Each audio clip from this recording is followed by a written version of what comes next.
All right, guys, try to find your seats. Thank you so much once again for coming to the second edition of Understanding Bitcoin. And for our second panel of the day, let's talk a little bit about mining. Mining has been a big adventure, especially this year with what happened in China. And both of our panelists have been involved in mining for a little while. So let's bring them up to the stage. Alex Petrov and Samson. All right, thank you, gentlemen, for coming out here. A lot of people have to come across the world, and let's jump into it. We got about a good 30 minutes, but it's just two of you. I'm not going to say much. Just going to kick it off with the questions. Let's do very brief intros. Let's go ahead and start with you, Alex. And you've been involved in mining for a while, and let us know what you're up to now. Hi, everyone. So my name is Alex Petrov. I was working for Bit4A for 8 years and left Bit4A in December of 2020. I was working like chief information officer and also like chief security officer, and also was involved in some of the processes of miners design, chip design. My previous experience is was long time working like security auditor, performing different security audits from the penetration test, business process. I also have economical education, and then the Bitcoin was just rise up. It was a very interesting point for me because I was start looking how Bitcoin is working internally, how I can hack Bitcoin.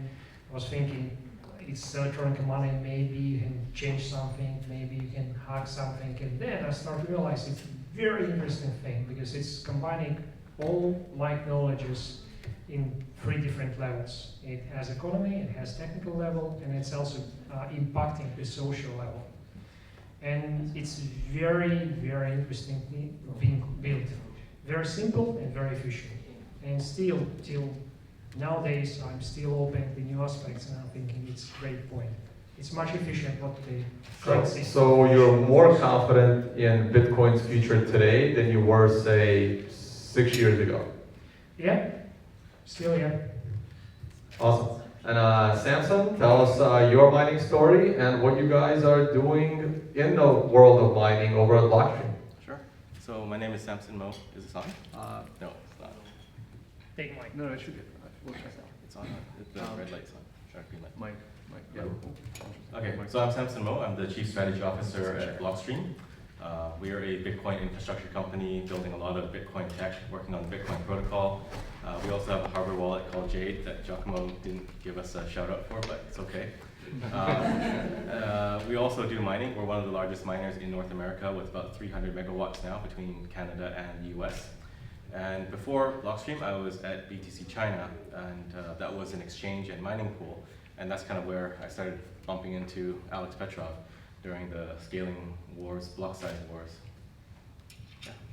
All right, great. So let's begin with the big news that took place earlier this year with China initially banning mining and eventually banning all crypto.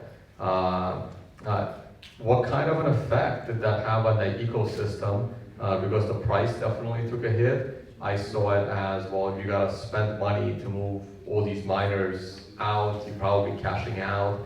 And where did all the hash power go as the hash power found a home? Like, just your general view on the situation, Alex. And then Samson. The China was making a lot of restrictions for crypto before, and then relaxing the restrictions, and then again banning, and then again relaxing. But if you're working like a business and you get banned or you get restrictions, so after like 2 times you will be just confused, but after 5 times you will start thinking how to leave the country because it's not a stable case. And mining is very risky from that point because it's long-term investment. You're building data centers, it's for years. You're hiring people, you're investing the very valuable hardware, you're closing the deals, you're preparing for electricity, and if government is planning to restrict you or like put some higher taxes, this is definitely will impact your business. And the China, from my point of view, they made a huge mistake. Right now, a lot of businesses left China and they will never came back. The miners is approximately 4.7 gigawatts of the electricity of different mining data centers. It's approximately 1.7 billions of turnover per month was left China forever. And it's definitely not just the business, it's not definitely just the money, it's also about the people, because the experts, the qualified engineers, they also will go away. But if you're talking about the equipment and if you're talking about the businesses definitely will be impacted, and they already get the losses. Some of them, they go to bankruptcy. And the old miners, what they are selling, normally the old miners is the only equipment what they are selling. If you have like newest equipment, it's much more efficient for you to send it somewhere abroad. But even then you are sending equipment, you are not working for 2, 3, 4 months. Installing equipment, logistics, it's also expenses. And this is definitely impacting all the mining and Bitcoin industry, and also impacting the Bitcoin price as well. So as a result, we saw the hash rate before ban was 183 exahashes. But then the China ban Bitcoin mining, approximately minus 6 exahashes was moved immediately. And this is only a small part. The smallest companies in the mining farm, they can continue their operations, but they trying to sell equipment, shut down. Guys, in your operation, you guys have a lot of capacity and selling contracts for people to mine, because you guys do have the electricity. Yeah, so I think there was a large influx of miners from China trying to get out and set up in North America, but I think they're not used to the they're not that used to the cost structure in the U.S. So setting up in China is actually quite cheap. Switch it. It doesn't matter. Doesn't matter. Okay. Setting up in China and operating in China is actually relatively cheap compared to the U.S. There's a lot more upfront capex that you need to spend, and they're not that used to it. So I think they are settling over, but I think some are just sitting on powered off equipment just because they don't want to expend the capital to move. And there's still some hope that things will open up again in China, that they will be able to kind of mine under the radar. That's not looking that likely anymore. So I think up until first week of October, a lot of them were still holding out and waiting. But now I think it's very clear that it's not going to ease up, and all the exchanges now are shutting down. But if you think about it, like it was inevitable that the mining would be clamped down on, because they wanted the exchanges to stop too. So I went through that firsthand with the PBOC shutting down PTC China, and it kind of shows that that's the direction it's going to go in, because it's not really about the mining. The mining is one part of it. The energy consumption is one part of it. Environmental concerns, ESG stuff may be part of it, but the other part is really the evasion of capital controls. So China still has capital controls, and when you're mining Bitcoin, you're buying Bitcoin with electricity instead of money, so you're still bypassing capital controls. So it's inevitable that it would have been shut down. I think it's not necessarily a good thing. It was good for a lot of North American miners when the hash rate dropped, because our profitability skyrocketed like 30–40%, which is great. But I think the mining operations, due to the nature of the capex model in the States and higher operational costs, it's going to be centralized in bigger facilities like us. Like it's like hundreds of megawatts of facility. Whereas in China, they're kind of dispersed all over the place. Typically, the mining is done in Sichuan or Yunnan province, where there's a lot of hydro dams. And those are like small hydro dams. Like you can imagine maybe one dam is the size of this room, but it's actually quite decentralized and it's very distributed. So you're kind of, we're going back in a step where it's being more concentrated and more centralized in the US. I think we're up to like, what, 60% of hash rate in the US now? But it's a pretty big. Yeah, that's going to be a next transition. And Bitcoin Mechanic and I argued or debated this, where I wasn't really happy with the China ban, because I think that it centralizes mining in the West. Because prior to that, the majority of the mining was in the East, and while the node operators and the developers were mostly in the West. Now everything is in the West, right? So what is your view on the decentralization aspect of mining? And on that same point, the crazy ideas by other databases to eliminate mining altogether, thinking it will add decentralization instead of removing it. Well, that's separate. That's a big separate topic. But the first one is, I think the next frontier is Latin America, and we have to advocate and engage with people there to bring more mining into LATAM. Right? El Salvador has started mining, and that's nation-state mining. And you might be anti-state or whatever, but it's still good if many states mine, right? It's not good if one state is mining and they dominate the hash rate, because we saw that with the scaling wars. Like if there's too much concentration, it's not necessarily a good thing. It's a very bad thing. But I think there is opportunity in Latin America. There's a lot of hydropower, and we just have to work and push forward there and try to move some of it out of the US or encourage people to expand outside of the US. But it's convenient now because there are always economies of scale when you centralize. One of the reasons why mining was so great in China was they're manufacturing the ASICs there, right? You have the whole supply chain there. You have amazing logistics. You can ship a broken miner and get it fixed in like 2 days, right? I think we're getting some of that in North America with the ASIC manufacturers building repair facilities, but it's that whole infrastructure piece that's missing, and I think we have to see if we can jump ahead a bit and expand that elsewhere, not just North America. Alex, you're First of all, I'm thinking the numbers is a little bit different. So the 60% conclusion was made from the, I think, Cambridge University, who made the numbers asking 3 major pools. But if you're asking 3 major pools, it's not meaning you're covering like 100% of all the obstacles. You're covering less than 1/3 of the like overall case, and not taking the precise numbers.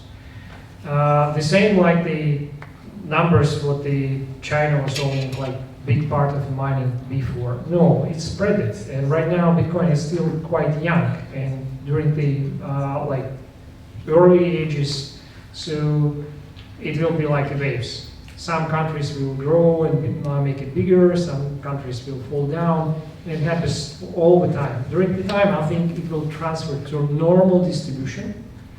And like Samson also mentioned, if you're performing like small scale mining operation, it's not efficient. Just try to realize if you have like 10 miners in 10 separate locations, and you're trying to optimally handle them, support them, repair them, it will be not efficient. But if you put all 10 miners in one single location, it will be much, much easier, and it will be more efficient. And it will control them more efficient, and productivity will be higher. And this is why they are building the huge data centers.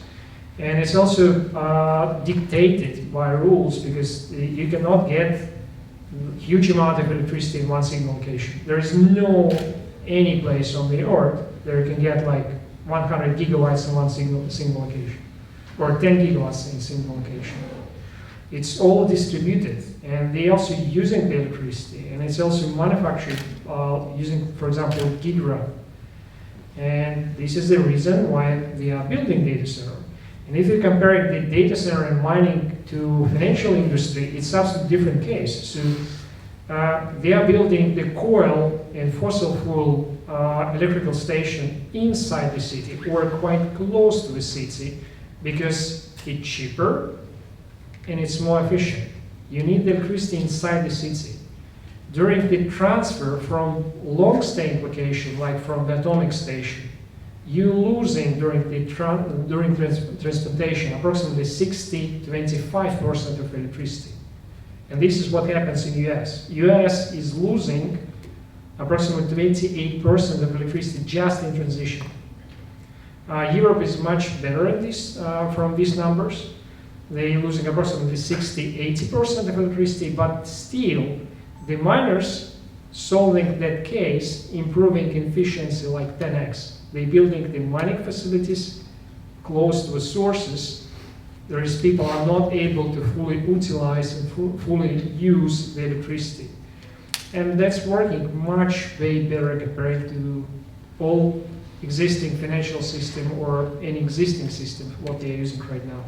Equipment is much more efficient, and they, like all from source till the final consumption, all the way is much better. All right, Samson, you want to comment on projects moving from proof of work to proof of stake? And what does that do for decentralization? Make it quick, it shouldn't take too long. I don't know, I think that's great. They should definitely all move to proof of stake, and we'll do the proof of work.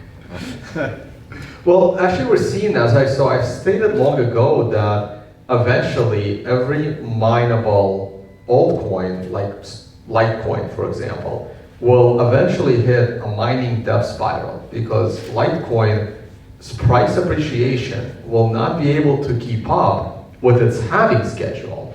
Like basically, if your cryptocurrency isn't doubling in price at a minimum every halving cycle, then mining will continue to drop. And we did see Litecoin hit new lows. So the next time Litecoin has a halving, will its mining even be secure?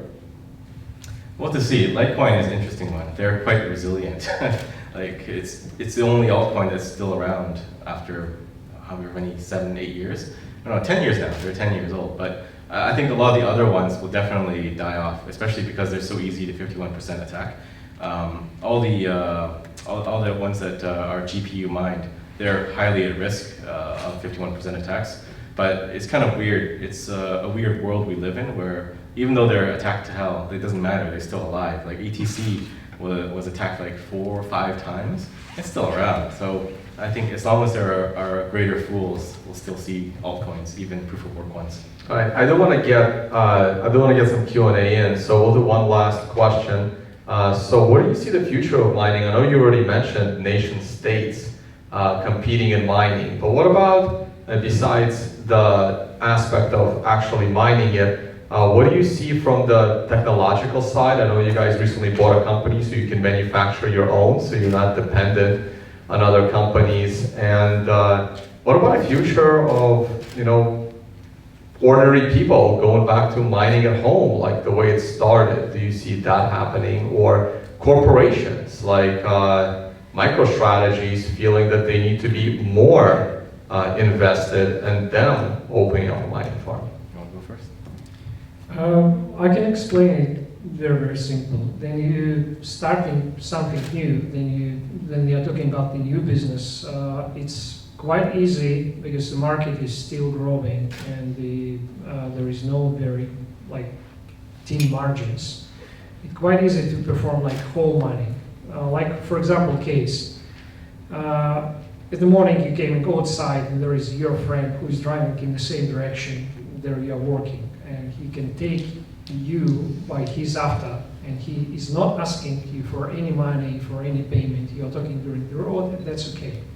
But if it's coming to commercial scale, if, for example, tomorrow you will decide what you will deliver in the pizzas, and you need to deliver like 100 different addresses, and you will ask friend, can you drive me for free? He will say no, because right now you start counting the expenses. And the small expenses, what you doesn't count before right now is becoming quite valuable. And the same happens all the time in the business. Then you came into commercial scale, you start counting all in each cent. And right now, the commercial mining delivering the maximum efficiency because they work in 24/7. They supporting the equipment, they're controlling the equipment, they're providing maximum efficiency, and this is guaranteed the lower price for you. But if you're asking the student who is not watching after a miner, the quality of results of the mining will be worse. What the mining is doing, the mining is not about creating new coin. The mining making the blocks final and non-reversible and locking all the transactions, making them confirmed and final. And this is the major role of mining. It's not about creating the coin. If they are using the blockchain, they need the mining just to keep the blockchain secure. And what the difference between, by the way, the proof of work and proof of stake, in proof of work, they are using the mathematics. It's very hard to falsify, very hard to create, but very easy to verify. And what the proof of stake is making in the opposite, it's very easy to create, but very hard to verify. Because in the proof of stake, just to verify how the blocks is closed, it's not about the mathematics. You just to go back by chain and check all the sources, all the inputs of coins, because they are signing the blocks. And there is also some tricks, what he also doesn't keep in mind, like the choosing randomly who will sign the next block. It's not about the security. Just random, just decision, just the keys, someone is signing your transaction. It's like the old banking system, nothing new. And is it really random? In most of the cases, yes. And if you are talking the Byzantine consensus, you should also keep in mind that there is huge difference. The Byzantine consensus is working until you have at least 33% of like trusted and normally acting nodes. But if you have less, you will not be able even to add new transactions and new blocks. And this making all the chain very vulnerable, and it can be impacted, it can be also manipulated. In proof of work, 51% doesn't give you like all the coins in the network. It doesn't block the next transactions. It just potentially can give you ability to perform double spend. And for double spend, you should own the coins, what you're planning to double spend. The tricks in double spending, then you're spending the coins and then you're creating the another one block, overwriting the previous result and sending the coins in another one direction. But these require huge, abnormal amount of power. And right now it's almost impossible for a Bitcoin. And even with a 51% attack, like you said, the odds are already low for Bitcoin, obviously. But even if that is to happen, the average user is almost not at risk. It's mostly an attack on an exchange because the average user doesn't transact that quickly. And so it's more of an attack on gambling operations and an attack on exchanges that don't give it enough confirmation before people can withdraw it.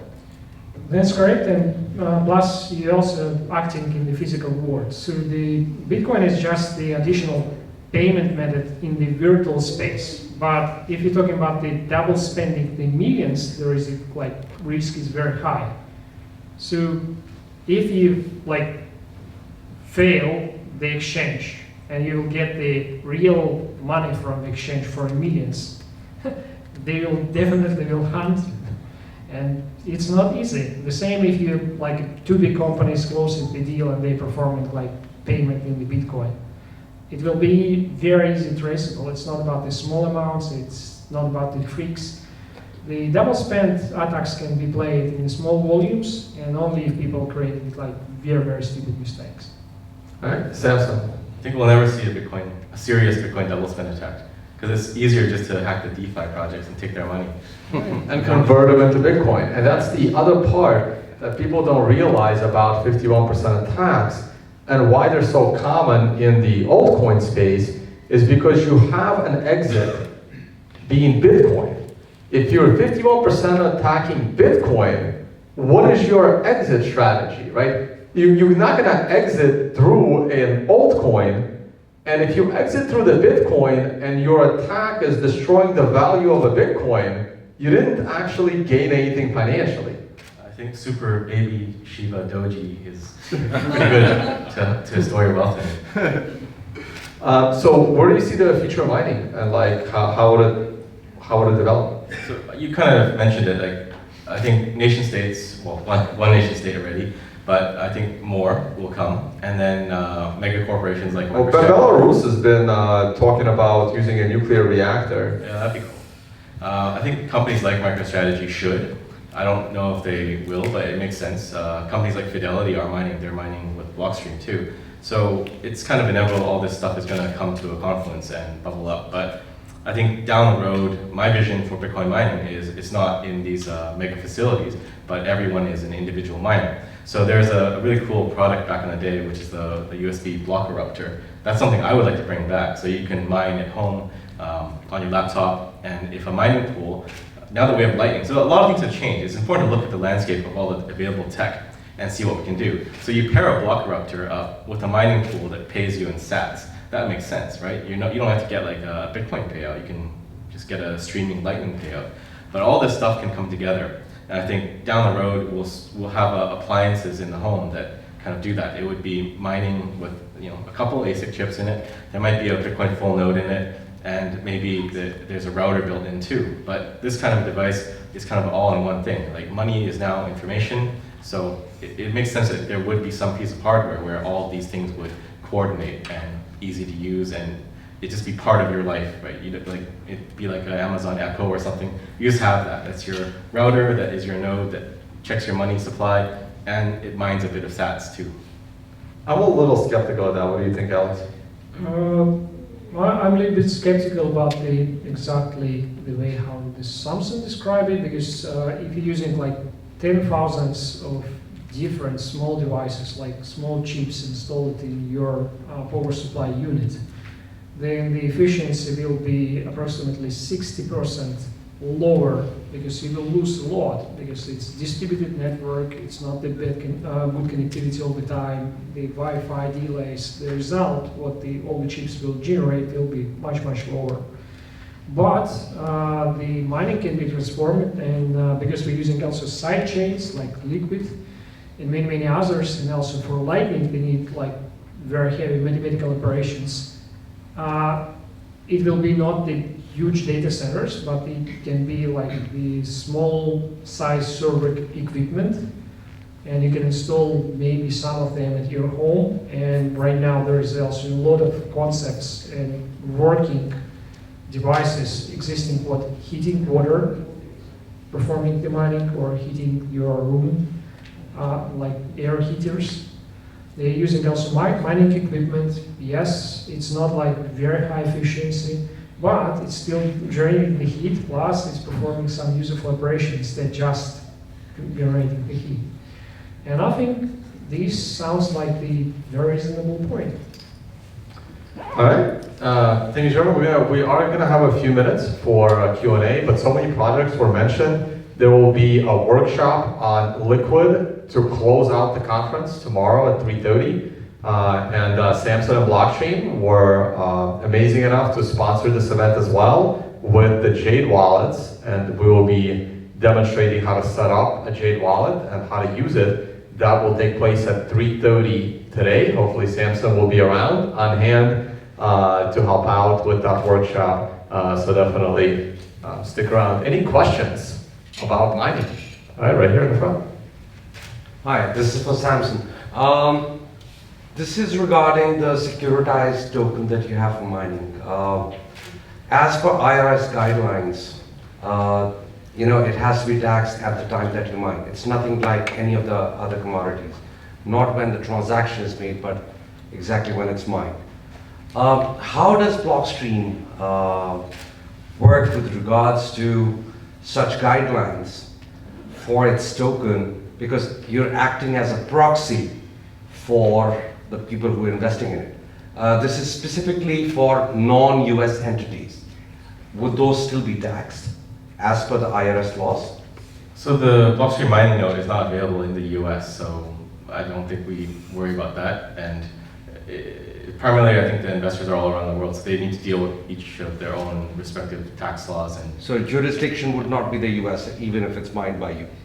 no, it's not. Okay. All right. And Bitcoin, oh, you got it, Mike. Yeah. So I'm really excited about what you're doing for developing or a miner that's not developed in China or not manufactured there.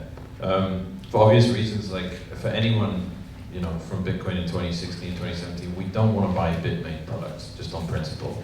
But you can't. It's so hard not to when they're so good. Like the S19J is just, the efficiency is so good. So could you explain a little bit about what you're expecting to achieve with the hardware, whether you can match it or even exceed it or anything like that? Because I've scoured it and I can't find anything about what we expect, because I want to buy a Blockstream miner. Like that's what I want. Yeah. So we acquired Spondyles, and they were a miner manufacturer that did a lot back in the day. but we haven't revealed any specs yet. I think we're still working on a lot of that. But the goal, of course, is to exceed the S19J and go beyond that and make something that is actually competitive. Like, we don't want to sell a miner that is, you don't want to give your money to Bitmain, so you give it to us and it's inferior. It should be the best, one of the best products on the market, ideally. And do you have a time frame? We set a Q3 next year. It might be a bit ambitious, but we'll see. It's a tight timeline, actually, to get it done. I think you will see the new miners even before Q3 of the next year, because at least 3 companies is preparing their products, and I think possibly in January, maybe because of the chip delays, it will be like the middle of the year, but you will see more miners. And even right now, by the way, for year 2021, there is 21 new model of the miners was manufactured by different companies. And on the field, there is still 26 active companies existing. So they are still like trying to build new products, or they are supporting the old products. Maybe you doesn't know all of them, like the, for example, Hammer miner, or like Hippo miner, or many others. But the manufacturing the products, they are not able to, and they are not just capable to build like in huge volumes, but the market is still like very spread. We have a little bit like specific aspects. Building the miner exactly for SHA-2, for SHA-256 is very complicated engineering problem. And even if you have the engineering experience, it doesn't guarantee you result. Plus, the assembling the final device and also like selling the building the distribution network is a very complicated thing. And the mining is still very fast growing and active industry. But the mining chips, they overcome everything, all CPU, GPU, what they have like seen on the market. And practically during 8-9 years, the evolution of the mining equipment and the chip design made the same evolution like the computers did in 35 years. Starting from using existing equipment, right now they're creating the chips what is overcoming all the CPU, what they are using on the daily basis. All right, we got one last question. So, what do you think is the percentage of hash rate that is still S9s? And with the price going to the moon, is their shelf life ever going to end? I was performing like a little bit dirty analysis, because you cannot exactly predict how many of S9s was destroyed, how many of them was like failed, how many of them was repaired just as in new devices. But according to numbers, it should be quite close to 7-8% in the like very like beautiful estimations. I think that's generous. Yeah, but the answer is very simple. The S9 was manufactured in 2016, and the hash rate in 2016 was approximately 87 times smaller. This is the practically simple projections. So you can calculate it like 1 or 2 parts of the 100. But because S9 was very successful and they was manufacturing even bigger batches, even on the later stages, and they still have some cheap sources of electricity. So yes, the numbers can be much bigger, but even Bitmain doesn't provide the full data. They just relying on the data on their sales, and I think the real numbers is maybe like 3-4% only. Want to comment on that quick? I think that's about right. It's Okay. like 3-ish. All right, so we're gonna let you guys out of here with one more number. You may actually know, but what do you guys think is the average price to mine a Bitcoin around the world? It's a tricky one. Yeah, that's a really tricky question, and the answer, there is no price just from like creating the Bitcoin, because once again, the main reason why they are using mining, because the mining is processing transactions in the final blocks. If there is no mining, there is no Bitcoin, there is no price, there is no new transactions. And even then the emission of the Bitcoin will be ended, they still need the mining just to make the blockchain secure. And practically the mining is like the security wall. It's protecting all the assets, all the valuable assets in the blockchain network from the external attack. So, It's, that's yeah, the answer. short word. I would count the mining expenses like the infrastructure operational expenses, because just to operate the whole infrastructure, you need the mining. It's a part. It's like you need the nodes, you need the computers, servers, businesses. They all creating like operational expenses for supporting the infrastructure, and the mining is just a part. I guess you have to frame it like, is it just the power cost and ongoing cost? But if you're benchmarking on the just power and operational cost, probably somewhere in the 6 to 12K range, depending on your operation and where you are. Yeah, all right, that's good to hear. For a while, as long as the price of Bitcoin stays up. All right, guys, thank you so much for the panel. You guys are planning to be around. Alex, you're gonna be on a panel at 6 p.m. over at Wow next door. We're gonna take a short break while BTC Sessions sets up for the workshop on Lightning. So make sure your phones are charged because everyone can follow along and learn how to make small, scalable payments. All right, thank you. Yeah, let's do 10 minutes. We're gonna start like quarter after 12.